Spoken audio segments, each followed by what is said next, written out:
ஆண்டவன் தெரிஞ்சுதான் எதை கொடுக்கணும் எதை ஆட்டுக்கு வாழ அளந்துதான் வச்சிருக்கான். ஒருத்தன் பார்த்தா பூசணி செடியில இத்தனை பெரிய பூசணிக்காய் காய்ச்சுது. புளியா மரத்துல பார்த்தா இத்தனோடு புளியங்கா.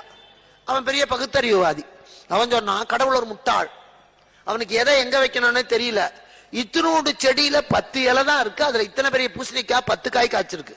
அத்தனை பெரிய புளிய மரம் 100 வருஷமா இருக்கு, அதுல இத்தனோடு புளியங்கா வைக்க தெரியலையேன்னா. ஒரு நாள் ரோடு வழியா போயிட்டு இருந்தான், மழை வந்துடுது. புளிய மரத்துக்கிட்ட போய் ஒதுங்கினான். காத்தடிச்சுது. காத்தடிச்ச உடனே மரத்து மேல இருந்து ஒரு புளியம்பழம் டொக்குன்னு இவன் தலைமையில விழுந்தது. உச்சியிலேருந்து விழுந்த போது மண்டைய பொத்து போற மாதிரி வலி. பார்த்தான் இத்தினோடு புளியம்பழம். அப்பதான் நினைச்சான் கடவுள் புத்திசாலி, இத்தினோடு புளியம்பழம் விழுந்ததே என் மண்டை தாங்கலையே, இந்த புளிய மரம் சைஸுக்கு அங்க காய வச்சிருந்தா அது மண்டையில விழுந்தா என்ன ஆகும்? ஆட்டுக்கு அதுக்கு மேல வால் வச்சா அது ஆட்டுல பிஞ்சுக்கும். அதனாலதான் ஆட்டுக்கு வால் ஆண்டவன் அளந்துதான் வச்சிருக்கான்.